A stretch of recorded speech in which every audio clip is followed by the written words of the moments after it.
What's up YouTube, it's Rick here.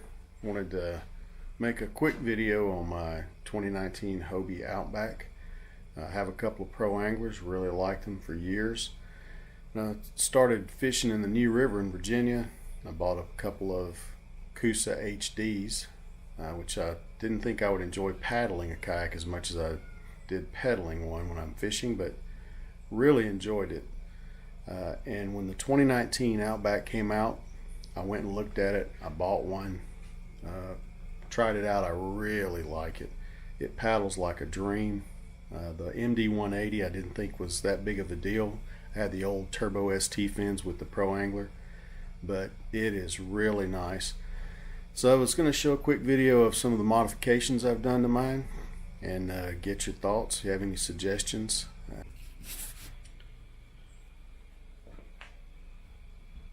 So the first mod I did was a H-bar, because the Outbacks aren't near as stable standing up as the Pro Anglers are, of course. The one issue I had was mounting the H-bar brackets. As you can see here, I had a couple of mistakes there, just trying to get the H-bar situated right. The instructions say to make sure it just doesn't rest on the handle. So I had it right here initially, but I didn't like the way it sat up back here. I'd have to move these supports on this H-rail constantly to use these compartments up here or with my depth finder here. So after a couple of trial and error, as you can see here, I did get a position I thought was okay. It could probably move forward a little bit more. If I were going to do it again, I would probably line the center of this mount up with that sail mast hole, and that would probably be okay. The Outback's not as stable as the Pro Angler standing up, so I'm not sure how much standing and fishing I'll do. Did get the landing gear, glad I did that. I've got the C-Tug carts, which work really well. C-Tug is a great cart, but it's cumbersome to get it on and off and strap it in, time consuming, and installed really easily. And I haven't used it but once, but I'm pretty sure I'm going to like that. A couple of modifications. Let's see. Solar panel, working on that. I ordered this off Amazon. It's a slightly flexible solar panel, so my plan is to mount it there, hook it to that bungee cord, and I'm going to install a adapter plug so I can plug up power either here or here. I haven't decided yet. I really like it on the side so that water won't sit on it if it does get in it. And as you can see, I took this side rail off. Probably a future upgrade will be an H-bar in here instead of the bungee. I don't know yet. We'll probably use it for a season and make a decision. I did see another YouTube video that said to take these thick rod holder covers off. I would tend to agree, because every time I've taken it off the water, it's had water in those things. So you might as well just leave them open and let it evaporate, or have it come out when you turn it over. Love these clips here. That's really nice. Trying to keep this side clear and flat for getting in and out of the kayak. I have the Lowrance Elite 7 Ti, the touchscreen. I haven't tried it out yet, but I'm looking forward to it. I did initially purchase the Hook 2.5 with the side imaging and GPS because it was small and I could maneuver it around to pedal or paddle a kayak, because I will paddle this quite a bit. I enjoy paddling that much. So I'm curious to see with that ram mount how much I can get it out of the way for when I paddle. So I'm anxious to check that out. Let's see what else. Nothing else is coming to mind. I really love the kayak so far. I wish the seat had a little bit more adjustment to it, but it's fine. Really like the new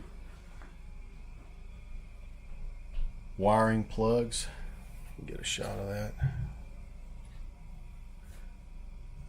So far they seem to be doing okay. I do get a little bit of water in the kayak, but from what I can tell, I think the consensus is it's coming around this hatch. So I may double seal the hatch. I did cut out a strip here to use as filler for my mistake here with the H-rail installation, which seemed to let this close a little bit more and seal a little better, but we'll see. It's not a lot of water, just a little. There's the battery holder. Not sure if I'm going to keep that or not.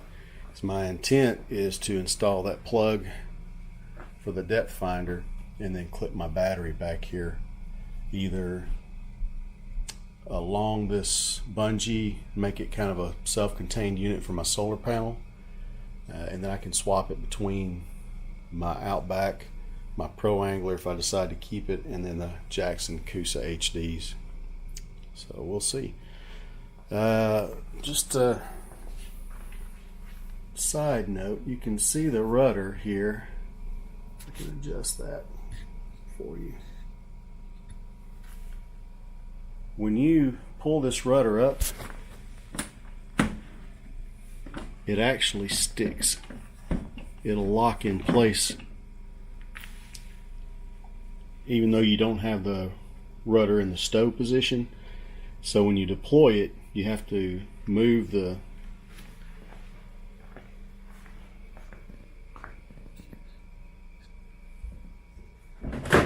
back and forth a couple of times, and that'll let the rudder deploy. I think that's by design to keep the rudder from accidentally falling down if it does come unclipped, just to protect it. I'm not crazy about this loading system. I do like the fact that it stabilizes the kayak for when you're putting it off or on your truck bed or trailer. But if you move the kayak forward any at all, it's gonna roll forward and fall down on your rudder. So I'm gonna probably spend a little time trying to figure out how to improve that. I do leave this on the kayak. And if you notice, when you push this down and it's not clipped on here, it puts a lot of pressure here on the kayak. It flexes the kayak quite a bit to pop it on this bar here. It's probably okay. I did talk to a hobie dealer here. She said it would be fine, but it just didn't look good to me, so I'm gonna probably just leave that on. Put a bungee around it. I'll dress that up too to make it look a little better. That way it stays with the kayak and I always have it. That's it. If you have any questions, send me an email, make a comment, and I'll try to get back to you as soon as I can. And this is Rick. I filmed this with my DJI Osmo Pocket, which I really love.